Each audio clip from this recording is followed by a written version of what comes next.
سلامونه او نیکی هیلې ملګرو، هیله ده چې روغ او جوړه د صحت په جامو کې به پټ یاست. Bonjour les amis, j'espère que vous allez bien. لکه څنګه چې مونږ ژمنه کړې وه چې د 2024 کال په پیل سره به مونږ د کورسونو لړۍ پیل کوو، نو همدا ډول یو د هغې لړۍ د لومړۍ ویډیوګانو څخه دی چې په دې ویډیو کې به مونږ د فرانسوي ژبې هغه توري چې د الفبا توري دي هغه تشریح کړو. یعنی کیدای شي لومړی کې د ویډیو په لومړي سر کې هغه توري اوسیږي چې تاسو ټولو زده وي چې ABC دی، مثلا الفبا دی، خو وروسته د دویمه برخه به د همدې تورو د تشریح په اړه وي چې دا توري کوم غږونه ورکوي او په کومو حالتونو کې ولې بدلیږي، نو دا په اړه به ټوله تشریح وسیږي. نو زه له تاسو هیله کوم که چیرې تاسو غواړئ فرانسوي ژبه زده کړئ نو همدا لړۍ له موږ سره وڅارئ، تر اخره را سره پاتې شئ. او که چیرې تاسو غواړئ چې زموږ دغه درسونه لا هم دوام وکړي نو زموږ ملاتړ وکړئ. تاسو زموږ د ملاتړ لپاره کولی شئ زموږ ویډیو له نورو ملګرو سره شریکه کړئ، خپل نظرونه او څرګندونې مو راسره شریکې کړئ د کومنټونو په برخه کې او ویډیو خوښه کړئ. نو راځئ چې درس تشریح کړو، د ویډیو تر پایه را سره پاتې شئ.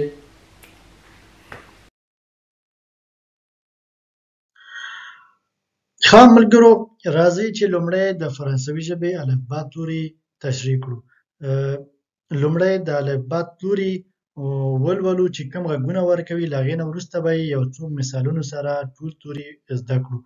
نو د دې ویډیو په سر کې کیدای شي دغه اسانه اوسیږي، ټولو ته دا زده وي، خو په وروسته یې موږ هغه معلومات نو له دې وروسته موږ هغه معلومات تشریح کوو چې ښایي ډېرو ملګرو ته نه وي زده. نو راځئ د ویډیو تر پایه را سره پاتې شئ. راځئ چې لومړی دغه حرفونه تلفظ کړو. A A B B C C D D E E F F J J H H I I J J K K L L M M N N O O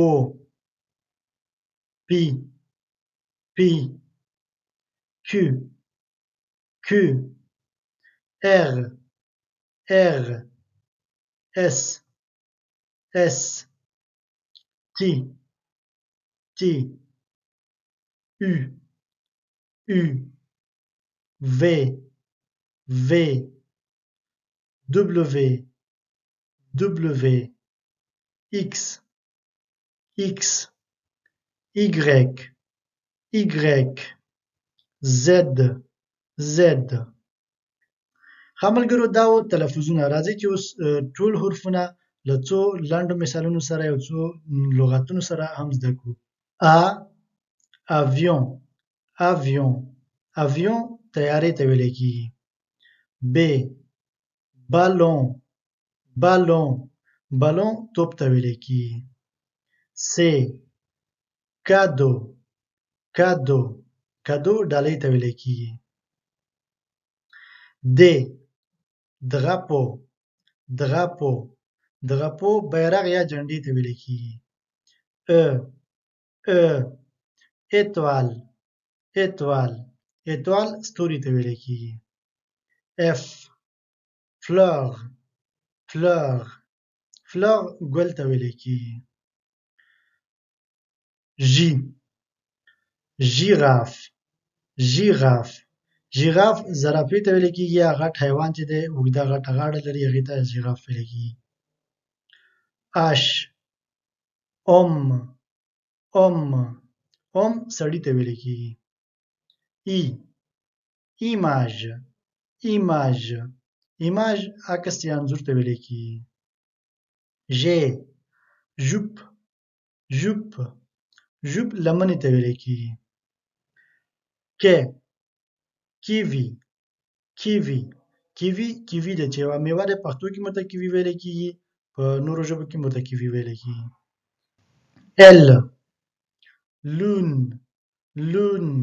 لون میاشتې ته ویلی کېږي یا سپوږمۍ ته ویلی کېږي. څوک میاشت ته وایي، څوک سپوږمۍ وایي. ام میزون کور ته ویلی کېږي. ان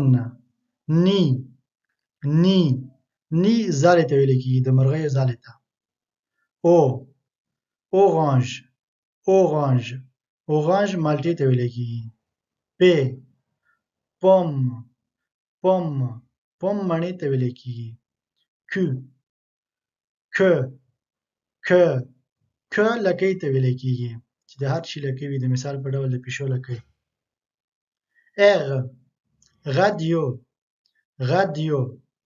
رادیو ته ویلی کېږي.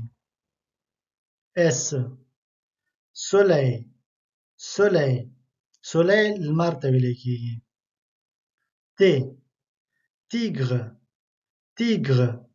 تیګر څوک ورته پړانګ وایي، یو وحشي ځناور دی خو پړانګ ته ویلی کېږي.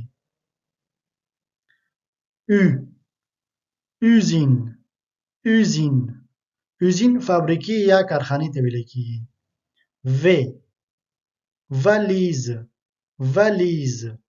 ولیز بکس ته ویلی کېږي، غټ بکس ته.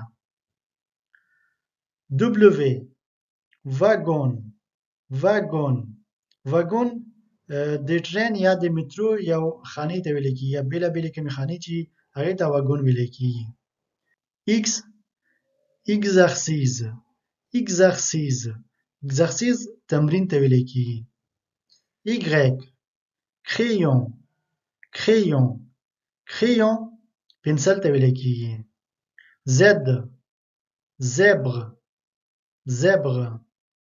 زبر چې دی ځنګلي خره ته ویلی کېږي یا برک خره ته ویلی کېږي. نو ملګرو دا و د فرانسوي ژبې توري. نو راځئ چې په بل پړاو کې د دغو تورو هغه قاعدې چې کوم دي، هغه څو فورمولونه دي، هغه زده کړو. راځئ چې دوام ورکړو.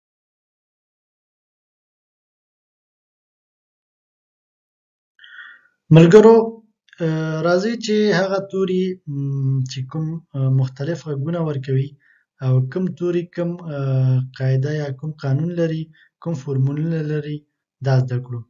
نو لومړی راځو د آ توري ته. آ توری په خپله په درې ډوله لیکل کېږي چې یو یې ساده دی، خپله آ، او غږونه هېڅ توپیر نه کوي، درې واړه آ تلفظ کېږي. خو یوازینی توپیر چې په کوم ځای کې دی، دغه آ چې په سر باندې اکسان لري، دغې ته اکسان غاف ویلی کېږي، او دغه آ چې په سر باندې بل اکسان لري، داسې د پښتو اته په څېر باندې، دغې ته اکسان سیرکمپلکس ویلی کېږي یا اکسان شاپو هم ویلی کېږي په فرانسوي ژبه کې. نو د دغو کارول په کومو ځایو کې څه رقم کارېږي؟ لومړی آ، دغه آ چې دلته راغلی دی دا ساده آ دی، خپل آ غږ ورکوي، لکه د مثال په ډول آغب ونې ته ویلی کېږي.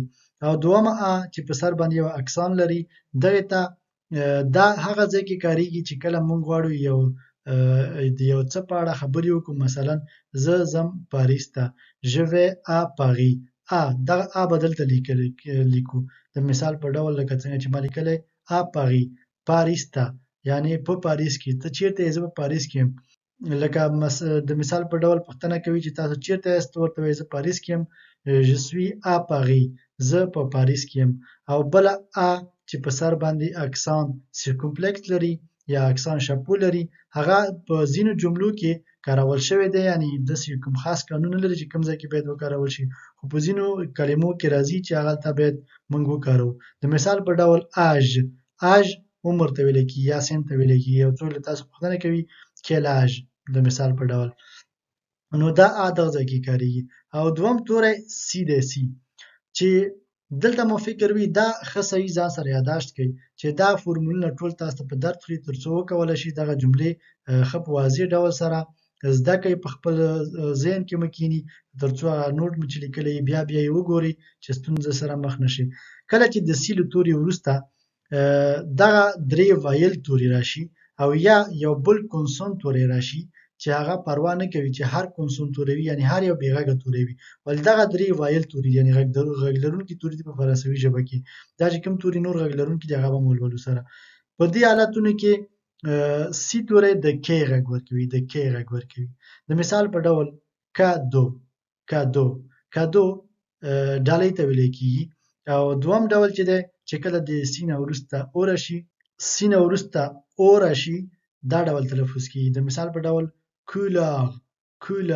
کولر رنګ ته ویل کېږي نو همدا ډول چې کله د سین وروسته او راشي دا ډول تلفظ کېږي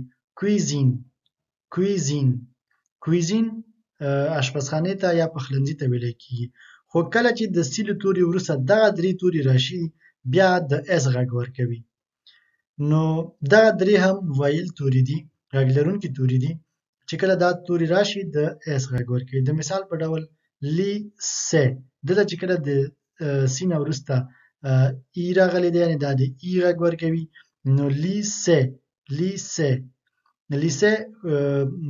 ابتدایي ښوونځي ته ویل کېږي یا لیسې ته ویل کېږي ابتدایي او متوسطې ته ویل کېږي او دوم چې دی کله چې د ای نه د سی نه وروسته ای راشي د مثال په ډول سیترون لیمو ته ویل کېږي کله چې د سی نه وروسته ای غږ راشي د مثال په ډول سینیه چې دی یو ډول مرغۍ دی د مرغاوۍ په څیر باندې دی یا هیلۍ په څیر باندې دی خو لږه غټه دی د هیلۍ نه هغې ته سینیه ویل کېږي موږ یو مثال د مثال په ډول موږ دلته لیکلی دی خو پروا نه کوي دومره او بله ځینې وختونه موږ دا ډول یو جمله ګورو لکه دلته چې تاسو ګورئ د سی نه وروسته ا راغلی دی لکه څنګه چې مخکې موږ دلته ویلي چې کله د سی نه دا ځای کې د سی نه وروسته ا راشي د کې غږ ورکوي نو موږ به څنګه دلته دا ډول تلفظ کوو چې لکه مثلا فرانسې دا خو فرانسې نه ویل کېږي دا خو فرانکې ویل کېږي خو دلته په فرانسوي ژبه کې دغه سی چې دی چې لاندې داسې یو لکۍ غونته لري دغې ته سې سیدیل ویل کېږي په فرانسوي ژبه کې سې سیدیل همدغه سې سیدیل بیا هغو ځایونو کې کاریږي چې کله دغه وایل توري په وړاندې راشي لکه مثال ا دلته چې ا راغلی دی سې سیدیل ورته کار شوی سې سیدیل لیکل شوی دی نو موږ دلته کې ویلی شو چې فرانسې او بل توری چې کوم دی په فرانسوي ژبه کې چې د شین توری د شین غږ دی البته توری نه د شین غږ دی چې په دا ډول باندې لیکل کېږي لیکل مهم نه دي خو اصلي لیکل دغه دي دا یې د غږ لیکلو بڼه دی سی او اش چې کله سی او اش ولیکلی شي د شین غږ ورکوي د مثال په ډول شا پیشو ته ویلی کېږي نو یوه برخه یې بله هم شته دی راځئ چې هغه هم په ګډه سره تشریح کړو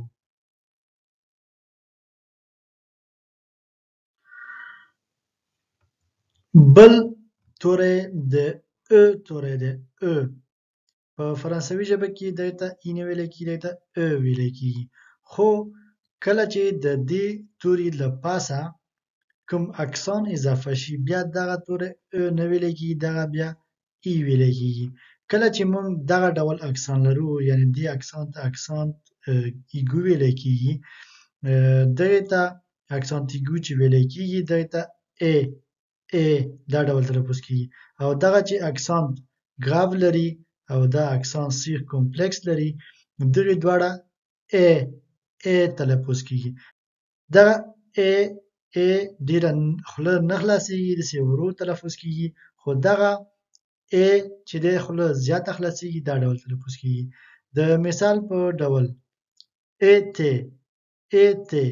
ایتې اوړي ته ویلی کېږي او البته لومړی توری مې تلفظ نه کړو چې هغه ژو یعنې زه د ا غږ ورکوي ژو دوم توری دی ایتې د اوړي په معنا دی او دریم توری چې اکسانت ایګو دی هغه دا ډول تلفظ کېږي تخې یعنې ډېر تخې ډېرو ته ویلی کېږي تخې بیا ډېر ښه او بل توری چې په سر باندې اکسان سیرکمپلکس لري یا شپو لري هغه تت دا تت چې دی سر ته ویلی کېږي نو یوازې دې ته مو پام وي چې دا درسره یاداشت کړئ چې کله دغه تورو باندې دغه اکسان راشي، یعنې دا په سر باندې کوم علامت اوسېږي، بیا د ا غږ نه ورکوي، د ای غږ ورکوي. د ای غږ ورکوي، خو ایم دواړه یو ډول ته نه دي. دا ای یوازې ای تلفظ کېږي، دا چې دی ای دا ډول تلفظ کېږي. او بل توری چې دی د ژي توری دی، ژي. په فرانسوي ژبه کې دغه ژي توری هم هماغه ډول لکه څنګه چې د سی توري فورمول و، دا هم هغه فورمول نه پیروي کوي. کله چې له دې توري وروسته یا ا راشي یا او راشي یا او راشي یا اغ راشي، یعنې کوم بل کونسون توری راشي، د ژي غږ ورکوي. د بخښنې سره د ګي غږ ورکوي، د ګي. د مثال په ډول ګاتو، ګاتو، ګاتو کیک ته ویل کېږي. او ګوري، ګوري، ګوري، ګوري غټې بیزو ته ویل کېږي، غټه شادي چې وي هغې ته ګوري ویل کېږي. ګیر، ګیر جګړې ته ویل کېږي یا جنګ ته ویل کېږي. ګري، ګري، ګري یعنې خړ رنګ ته ویل کېږي، ګري رنګ ته ویل کېږي، خړ رنګ. او کله چې د ژي له توري وروسته دغه درې وایل، څلور وایل توري، درې وایل توري البته راشي، د ژي غږ ورکوي. چې کله ا راشي، کله ای راشي، کله ایګریک راشي. د مثال په ډول آژ، آژ، آژ عمر ته ویل کېږي یا سن ته ویل کېږي. او دوم ژیراف، ژیراف، ژیراف زرافې ته ویل کېږي یا غټ حیوان چې دی ځنګلي اوږده غاړی وي. ژمناستیک، ژمناستیک، ژمناستیک، جمناستیک ته ویل کېږي چې یو ورزش دی، نوم یې دی. او بل توری آش، آش هغه توری دی چې په فرانسوي ژبه کې لیکل کېږي خو هېڅکله نه تلفظ کېږي. نو ځکه دغې ته آش، دغې ته موی ویل کېږي، موی. موی یعنې بې غږه، خبرې نشي کولی دا ډول. د مثال په ډول ام، ام، ام سړي ته ویل کېږي چې آش نه تلفظ کېږي، ډایرکټ او تلفظ کېږي، نو په دې سره پیل کېږي. او بل توری چې ژي دی، ژي خو خپل غږ ورکوي. د مثال په ډول ژولي او ژو. ژولي ښکلي ته ویل کېږي، ژو یعنې زه. او بل توری اغ دی، اغ. دا ار تلفظ نه کېږي په فرانسوي ژبه کې، یعنې ری نه تلفظ کېږي، اغ تلفظ کېږي. اغ لکه په پښتو کې چې موږ غین تلفظ کوو په مرۍ کې، دا ډول. د مثال په ډول روګاردې، روګاردې، روګاردې یعنې لیدل. او غیغ، غیغ، غیغ خندلو ته ویل کېږي.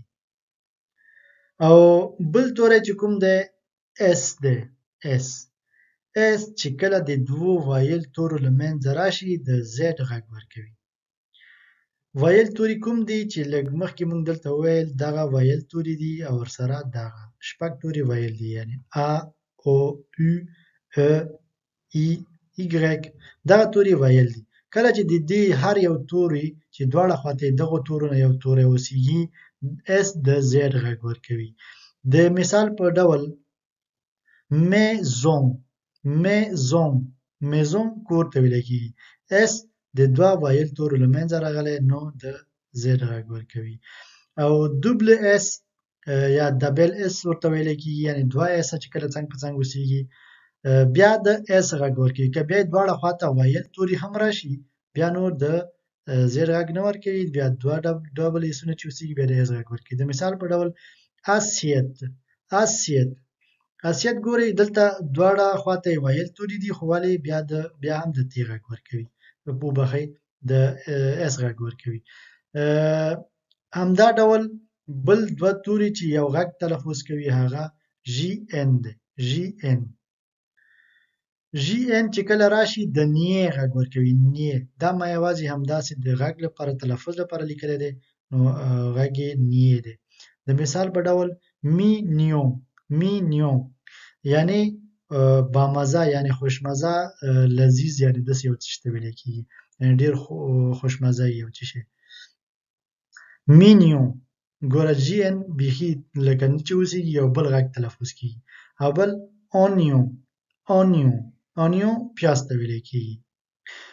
ښه ملګرو دا و تر دې ځایه د حرفونو په اړه تشریح هیله ده چې زده شوي به مو وي. که چیرې بیا مو هم نه وي زده شوي کولی شئ ویډیو دوباره پاس کړئ ویې ګورئ او دا ټول له ځان سره ولیکئ حفظ یې کړئ تر څو ښه مو زده شي. ښه ملګرو لکه څنګه چې تاسې ولیدل په دې ویډیو کې موږ ټول هغه توري تشریح کړل. د دې تورو یوه بله لړۍ هم شته دی چې دومه ویډیو کې به انشاءالله تشریح شي ځکه چې دا ویډیو ډېره لویږي.